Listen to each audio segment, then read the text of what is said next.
조선야화를 찾아주셔서 감사합니다. 구독과 좋아요, 알림 설정 부탁드립니다. 오늘도 즐겁고 행복한 시간 되시기 바랍니다. 옛날 강원도 설악산 인근 마을에 호섭이라는 사내가 살고 있었습니다. 호섭이는 물건을 지게에 실어 옮기는 지게꾼이었습니다. 10여 년 전 돌림병으로 아내를 잃은 후 줄곧 홀몸으로 열심히 일만 하며 지냈습니다. 어느덧 중년을 바라보는 호섭이는 일과를 끝마친 다음 주막에서 막걸리 한 잔을 마시는 것이 그의 삶에서 유일한 낙이었죠. 오늘도 일을 끝내고 주막에서 막걸리에 젓갈을 안주로 삼아 약주를 마시고 있었습니다. 그런데 어느 한 젊은 부부가 호섭이에게 다가왔죠. 아내로 보이는 여인은 곱게 화장을 하고 있었는데 도무지 이런 시골 총구석에서 보기 힘들 정도의 천하절색이었습니다. 반면 남편은 아직 거기에 털도 나지 않았을 것 같은 철부지 애송이었습니다. 그런데도 두 눈에 심술이 가득하여 말할 때는 주둥이가 꼴불견으로 툭 튀어나와 있었습니다. 이보쇼, 당신이 지겠군요. 우리가 내일 설악산을 오르려는데 물건 좀 옮겨야겠어. 무슨 일로 설악산을 다 오르십니까, 나으리? 당신 같은 무지랭이가 말해봐야 알아들을라나? 무지랭이라 할지라도 조선말은 이해합니다. 굳이 밝히고 싶지 않으시면 상관없습니다. 호섭은 얄밉게 대답하는 남편의 말을 부드럽게 넘겼습니다. 양반들에게서 공손한 태도를 기대하지는 않았기 때문입니다. 그러나 옆에 선 아리따운 마나님은 무례하게 행동한 남편의 행동에 무안한지 얼른 끼어들었습니다. 남편이 취미로 그림을 그리는데 설악산 절경을 담고 싶어서 왔어요. 물건들이 좀 많아서 지게꾼이 필요하더라고요. 그래서 주변에 물어보니 모두 당신을 추천했어요. 산길을 평지처럼 걷고 아무리 무거운 짐도 안전하게 옮기신다면서요? 과찬입니다, 마님. 내일 딱히 다른 일이 없으니 가능합니다요. 대가리가 나쁘면 몸이라도 건강한 법이지. 좋아, 보아하니 힘께나 쓰게 생겼는데 잘만 옮기면 내후하게 쳐주겠네? 대신 올랐는데 먹이 벼루가 깨졌거나 물을 흘린다면 아주 혼쭐을 낼 걸세. 걱정 마십시오, 나으리. 내일 그러면 주막 앞에서 해가 떠오를 시각에 뵙도록 하지요. 자네 같은 늑다리 천 것은 꼭 두새벽에 일어나는 것이 일상이겠다만 나는 아침잠이 많네. 그러니 정오에 봅세. 그러시면 산에 오르다가 금방 어두워집니다. 설악산 산세가 그리 편하지는 않아서 빨리 오르기 힘들 겁니다. 이거 원 말귀를 못 알아쳐듣네. 그럼 됐네. 다른 사람 알아보지. 여보, 이분 말씀도 일리가 있어요. 다른 지게꾼들도 아마 비슷하게 말할 거예요. 그러지 마시고 내일 좀 일찍 일어나죠. 시끄러워. 어딜 남편이 하는 일에 이러쿵 저러쿵 딴소리야. 얄미운 남편은 그런 여인의 뺨을 세차게 후려쳤습니다. 그 모습에 호섭이는 어이가 없었습니다. 무엇보다 저리 아름답고 착한 아내를 막대하는 꼴을 보고 있자니 속이 뒤틀렸지요. 남편이 몇 번 더 여인을 때리려고 손을 들자 호섭이는 남편의 손목을 탁 붙잡았습니다. 진정하시지요, 나으리. 그러면 제가 더 좋은 지게꾼을 소개시켜드리겠습니다. 뭐 줬어? 너는 일단 돌아가면 보자. 호섭이는 남편을 진정시키고 다른 지게꾼을 소개시켜준 후 주막을 나왔습니다. 한바탕 소란이 있었기 때문에 술맛이 뚝 떨어져 버렸거든요. 그러고 다음 날이 되었습니다. 일감이 없어서 호섭이는 집안일을 하고 휴식을 취하고 있었습니다. 그런데 갑자기 누군가 호섭이의 집 앞에서 크게 소리를 지르는 겁니다. 나가보니 호섭이가 소개시켜준 지게꾼이었죠. 이복의 호섭이. 자네가 소개시켜준 양반 말이야. 아이고, 아주 야단스러워서 도저히 일을 못하겠네. 미안하지만 자네가 다시 좀 데려가게. 그다지 반가운 일은 아니구만. 상당히 까탈스럽나 보이. 어휴, 산에 오르다가 절벽에서 그놈 자식을 밀어버릴까 말까 몇 번이고 고민했네. 쥐방울만한 자식이 어찌나 투덜거리고 무례한지. 여튼 난 못하겠네. 알겠네. 그러면 어쩔 수 없지. 호섭이는 지게를 짊어지고 두 부부가 묵고 있는 주막으로 갔습니다. 마님의 이름은 예진이었고 건방진 남편의 이름은 정우였습니다. 이미 시간은 정오에 가까웠는데 아주 바쁘게 산에 올라야 할 판이었죠. 주막에 가보니 벌써 부부는 앞에 나와 있었습니다. 정우는 그런 호섭을 날카롭게 노려보고는 고개를 휙 돌렸습니다. 예진 마님은 한쪽 눈에 멍이 들어 있었는데 화장으로 가리고 있었지요. 예지개꽃님 오셨군요. 이제 가보실까요? 이미 아침에 좀 오르다가 오셨으니 많이 피곤하시겠구려. 최대한 편한 길을 따라 올라가겠소. 잘 따라오시오. 호섭은 그렇게 말하고 짐을 지게에 실어 노끈으로 단단히 묶었습니다. 그림 도구라치기에는 아주 잡다한 물건이 많이 있었는데요. 의자에다 작은 탁자라든지 아주 쓸모없어 보이는 물건이 잔뜩 있었습니다. 그럼에도 호섭이는 군말 없이 모두 지게에 실고 짊어졌지요. 호섭이는 단단한 산행용 지팡이를 짚고 설악산에 올랐습니다. 정우는 거만하게 뒷짐을 지고 느릿하게 걸었고 그 뒤를 예진마님이 따랐습니다. 호섭이는 가벼운 발걸음으로 산을 탔습니다. 바닥이 울퉁불퉁하지 않은 완만한 길을 따라 올랐는데 뒤에 오던 정우는 이미 기진맥진하여 저만치 멀리 떨어져서 낑낑거리고 산을 오르고 있었습니다. 예진마님만이 땀을 뻘뻘 흘리며 열심히 호섭이를 따라가고 있었습니다. 산에 오른 지 한 시즌이 지났는데도 아직 목표로 한 지점에 도착하려면 한참은 더 가야 했습니다. 산은 빨리 어두워지기 때문에 지금보다 더 빠르게 올라야 하는데 말입니다. 호섭은 어쩔 수 없이 가까운 산장에서 하루를 묵고 내일 다시 오르자고 제안했습니다. 뭐야? 그게 지금 말이나 되는 겐가? 내 놈, 설마 나를 골탕 먹이려고 일부러 뺑뺑 도는 거 아니지? 아닙니다, 나으리. 쇳내가 그런 짓을 감히 어찌하겠습니까? 산장은 여기서 그리 멀지 않으니 조금만 더 힘내시면 됩니다. 나는 지금 여기서 꼼짝도 못하겠다. 정우는 땀에 푹 젖어서 여름날 강아지 마냥 헥헥거리고 있었습니다. 마침 예진마님도 힘들어하니 여기서 잠깐 쉬었다가 산장으로 가야 할 것 같았습니다. 호섭이는 어쩔 수 없이 지게를 땅에 내리고 쉬기로 했지요. 예진마님은 그러자 지게에 실은 주먹밥과 물을 꺼내어 남편의 시중을 들었습니다. 그리고 주먹밥 하나를 호섭이에게도 나눠주었지요. 호섭은 감사하게 받아 먹으며 잠시 숨을 돌렸습니다. 산들바람이 불어와서 땀에 젖은 이마를 어루만졌습니다. 호섭은 지게꾼으로 일하면서 지금 같은 시간을 제일 좋아했습니다. 열심히 살고 있다는 확신이 드는 것과 동시에 자연이 주는 은혜를 받는 듯 했기 때문입니다. 하지만 정우는 그러지 못한 듯 했습니다. 발이 아프다느니 거지 같은 산이 높기만 하다느니 연신툴툴거렸습니다. 그러더니 술병을 꺼내서 마시기 시작했습니다.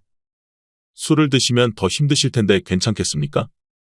오냐, 너도 한 모금 마시고 싶은가 보구나. 하지만 이 청주는 너 같은 아랫놈이 넘볼 술이 아니다. 달라는 의미가 아니었습니다. 그게 아니라 술을 먹으면 몸에 열이 오르는 데다 취약이라도 하면 어지러워서 발을 헛디딜 수 있다는 것이지요. 허이구야. 아주 그냥 한번 얻어먹으려고 열심히 쇠바닥을 굴리는구나. 그래, 그러면 한 모금 주마? 호섭은 말귀를 못 알아듣는 정우에게 진저리를 냈습니다. 호섭은 술병을 받는 대신 자리에서 일어났습니다. 이동하지 않으면 저 세상 물정 모르는 도련님이 술에 취해서 뻗어버릴 것 같았기 때문이죠. 그런데 그때 건너편 바위에서 한 사내무리들이 나타났습니다. 모두들 북슬북슬한 턱수염이 얼굴을 뒤덮고 있었고 그 사이로 칼자국이 보였습니다. 심지어 모두들 칼을 차고 있거나 활을 들고 있었지요. 우리 나리님들이 산 좋고 물 좋은 곳에서 잔치를 열었나 보이? 계집애까지 하나 끼고 살판 났구만. 우리들도 좀 껴주시구려. 이들은 다름 아닌 산적이었습니다. 설악산에 오르는 여행객들을 습격하여 짐을 빼앗고 납치해서 노비로 팔아버리는 극악무도한 자들이었지요. 호섭이도 몇 번 마주친 적이 있었지요. 하지만 산적들은 재빠른 호섭이를 따라잡지 못하여 놓치기 일쑤였습니다. 그러나 지금 호섭이는 홀몸이 아니라 정우와 예진마님이 함께였습니다. 때문에 달아나려야 달아날 수가 없는 상황이었죠. 니시오 당신들은?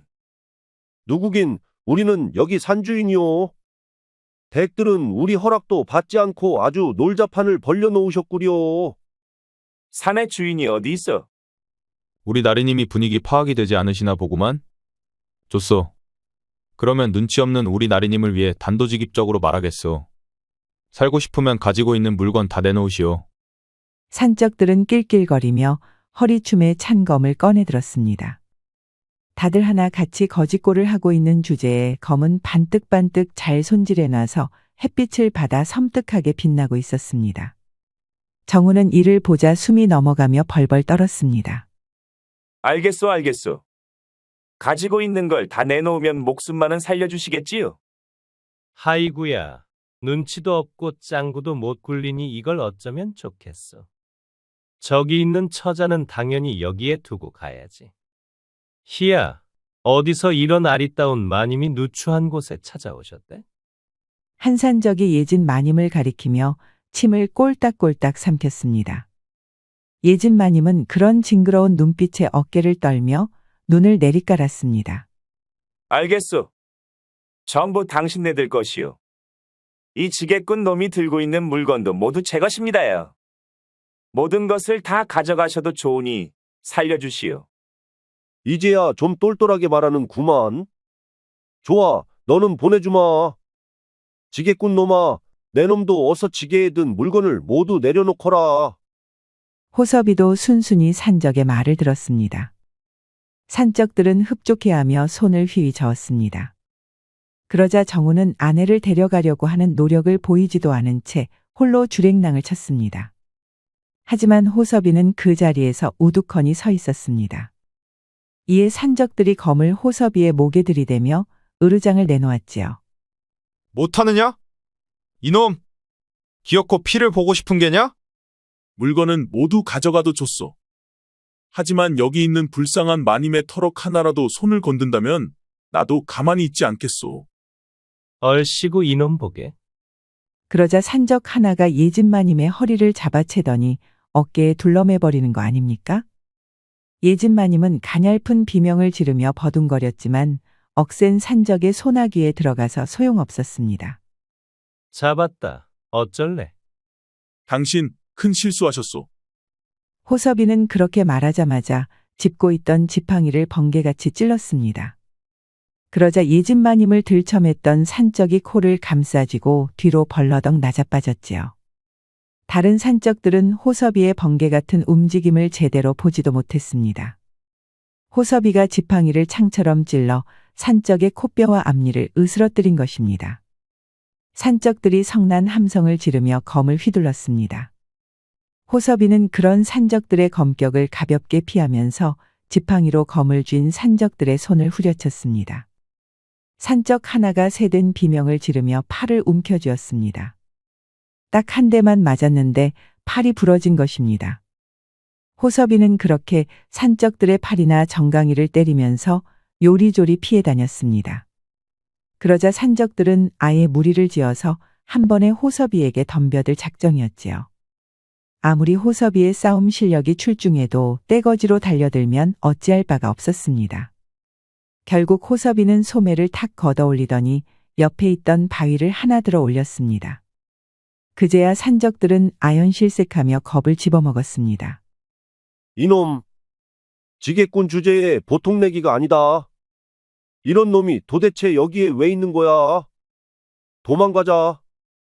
결국 산적들은 꼬랑지를 말고 냅다 도망쳐버렸습니다. 호섭이는 그러고 바닥에 쓰러져서 못 일어나는 예진마님을 부축해 일으켜 주었죠. 예진마님은 눈물범벅이 되어 있었습니다. 많이 놀라셨나 보구려. 아니요, 그저 남편에게 이렇게 헌신짝처럼 버림받은 것이 서러워서 그래요. 이 자리에 없는 사람 험담하기는 좀 그렇소만 나리는 그리 썩 괜찮은 사람 같지는 않더구만요. 예진마님은 호섭이의 말에 딸꾹질까지 하면서 울음을 터뜨렸습니다. 하지만 벌써 해는 떨어지기 시작했고 어서 하룻밤 잘 곳을 찾아야 했습니다. 마침 비까지 내리기 시작해서 한시가 급했지요. 호섭이는 예진마님을 다독이며 인근 산장으로 향했지요. 산장이라고 해봐야 초라한 초가 3단이었습니다. 그러나 비와 바람을 막아주기만 해도 충분했습니다. 호섭이는 빠르게 자리를 정리하고 바닥에 대충 드러누웠습니다. 반면 예진 마님은 여전히 훌쩍이면서 눈물을 흘렸습니다. 호섭이는 한숨을 푹 내쉬었습니다.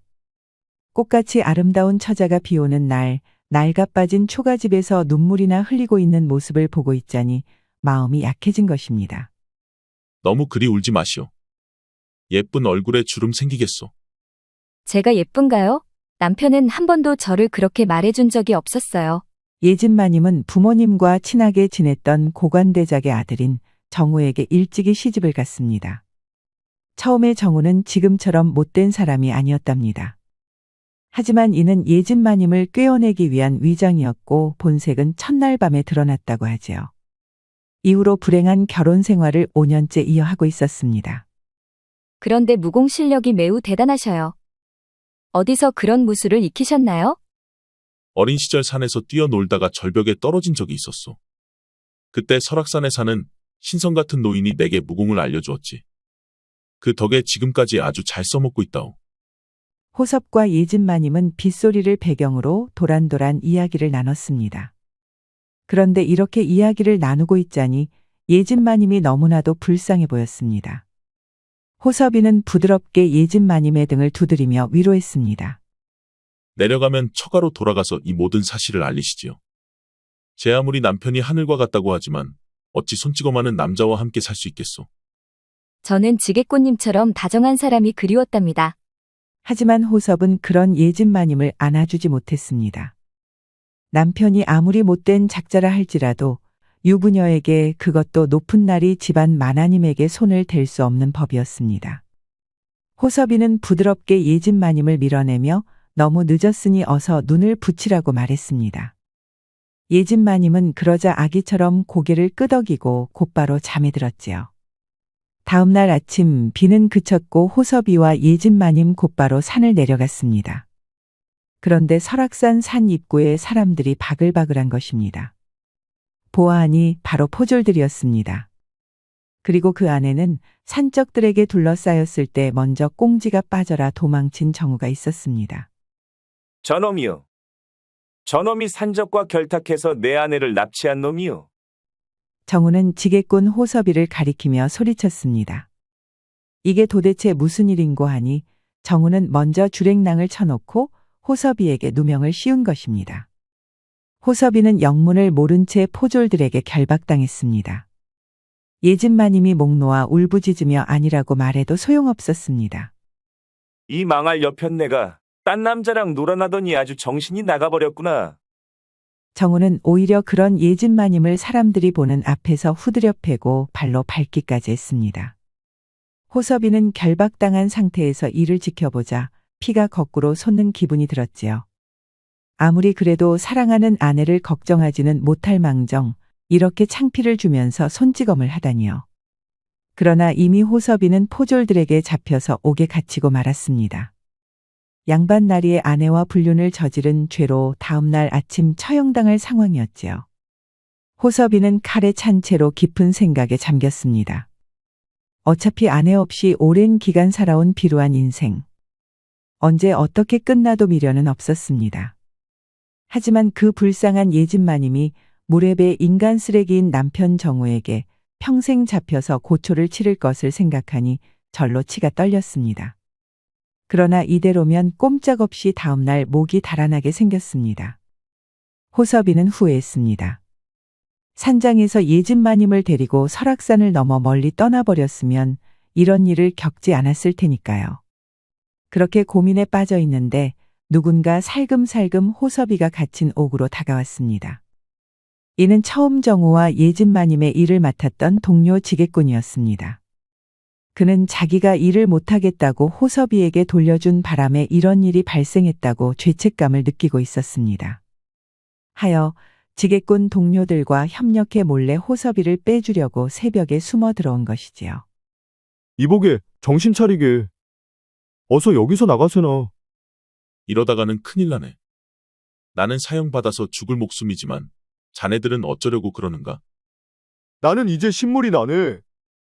탁월한 신분으로 우리를 아래껏 취급하면서 모질게 구는 저 더러운 윗것들 말일세.